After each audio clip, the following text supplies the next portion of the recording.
మరియు అధ్యక్షులు, నిన్న జరిగిన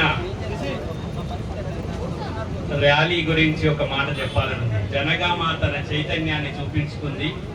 అంబేద్కర్ అందరి వాడు అని నిన్న జరిగిన ర్యాలీ జనగామలో అతిపెద్దగా, చారిత్రాత్మకంగా, హిస్టారికల్గా, చరిత్రలో ఎప్పుడూ జరగనంత పెద్దగా జరిగినందుకు మనస్పూర్వకంగా ఈ ఉత్సవ కమిటీని అభినందిస్తూ, అయ్యా ఎమ్మెల్యే గారు, ఇక్కడ జీవో నెంబర్ MS 571 ఉన్నది, మీ చేతికి అందిస్తున్నాం.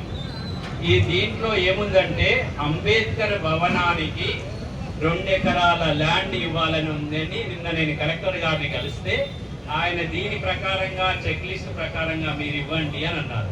నేను ఈ సభాముఖంగా ఎమ్మెల్యే గారికి ఆ కాగితం ఇచ్చినాను కాబట్టి ఎమ్మెల్యే గారే అప్లై చేస్తారని, తన పేరు మీద నుంచే పల్లా రాజేశ్వర రెడ్డి గారనే వ్యక్తే దీనికి అప్లికెంట్ గా ఉంటాడని నేను అనుకుంటున్నాను. దానికి మీరు ఒప్పుకుంటున్నారు సార్? దానికి పల్లా రాజేశ్వర రెడ్డి గారే తన దరఖాస్తును జిల్లా కలెక్టర్ గారికి సమర్పించి మాకు 2 ఎకరాల స్థలాన్ని, రాజేశ్వర రెడ్డి గారే అప్లికెంట్, దరఖాస్తు లేదు అని జాయింట్ కలెక్టర్ గారు చెప్పారు సార్. ఇంతవరకు అసలు ఫైలే లేదు, ఏం చేయాలని అంటున్నారు. దానిని మీరు ఇమీడియట్ గా చేసుకోవాల్సిందిగా నెంబర్ 1. రెండవ ముఖ్యమైన విషయం, చాలా కృతజ్ఞతలు సార్, మీ పట్ల మేము చాలా కృతజ్ఞతలుగా ఉన్నాం. ఇది కూడా చారిత్రాత్మకంగా అవుతుందని మేము మీకు అభినందన తెలియజేస్తాం. ఇక రెండవ విషయం, నేను ఎక్కువసేపు మాట్లాడదలుచుకున్న విషయం ఒకటి, అయ్యా అన్ని డిపార్ట్మెంట్ వాళ్ళు, ఇంక్లూడింగ్ పోలీస్ డిపార్ట్మెంట్ వాళ్ళు కూడా మమ్మల్ని నిలబెట్టి మాట్లాడకండి, మమ్మల్ని అగౌరవపరచకండి. SCO, STO, BCO, మైనారిటీయో అని మాకు వివక్ష చూపకండి. రాజ్యాంగంలో ఎక్కడ కూడా లేదు. మీరు సీట్లు ఇవ్వండి, మేము పోలీస్ స్టేషన్లో పోయి నిలబడాల్సిన అవసరం ఉంది. అది మా పోలీస్ స్టేషన్ కాదా? అరైతురే అని లాంగ్వేజ్ యూజ్ చేయకండి, బాగా యూజ్ చేస్తున్నారు పోలీస్ లాంగ్వేజ్. కాబట్టి మీరు అరైతురై అనడానికి ఎక్కడైనా రాజ్యాంగంలో ఉందా చెప్పండి? ఎక్కడైనా ఉందా? లేదు. కాబట్టి పోలీస్ అధికారులకు మేము విన్నవిస్తున్నాం, అరైతురై అనొద్దు, మా SC STలను గౌరవించాల్సిందే అని సభాముఖంగా. మేము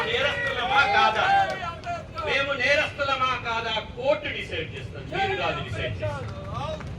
కాబట్టి దయచేసి మమ్మల్ని కూర్చోబెట్టి మాట్లాడాల్సిందే ప్రతి పోలీస్ స్టేషన్ లో. అది మేము రిక్వెస్ట్ చేస్తున్నాం, ప్రాధేయపడుతున్నాం. రెండవ విషయం, జిల్లా కలెక్టర్ గారైనా కూడా మేము ఎక్కడ కూడా నిలబడం, మా జనగామ పౌరులు నిలబడరు, కలబడతారు. మేము నిలబడం, కలబడతామని చెప్తున్నాం. కాబట్టి మాకు గనక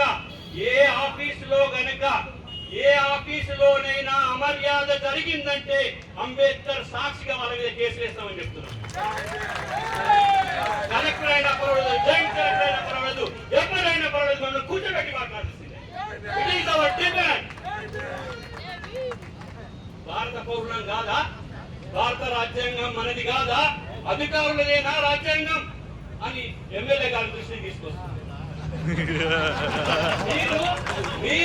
మీరు మా వైపున నిలబడాలి, కలబడాలంటున్నారు. కాబట్టి సార్, 4 రోజులు పస్తులు నా బతుకుతాం, 4 రోజులు మెతుకులు లేకుండా ఉంటాం, సస్తం, కానీ అభిమానాన్ని, గౌరవాన్ని తాకట్టు పెట్టాం. ఇది జనగామ గడ్డ, ఇది జనగామ గడ్డ, ఇది చైతన్యవంతపు గడ్డ, తెలంగాణ సాయుధ పోరాట కేంద్రం. ఇది ఒక నల్ల నరసింహులు చూసిన గడ్డ. కాబట్టి ఈ విషయాన్ని మేమంతా చెబుతూ ఈ అవకాశం ఇచ్చిన మీ అందరికీ కృతజ్ఞతలు. నా మాట మీ మాట కాదా, చేతులే పెట్టండి. ధన్యవాదాలు.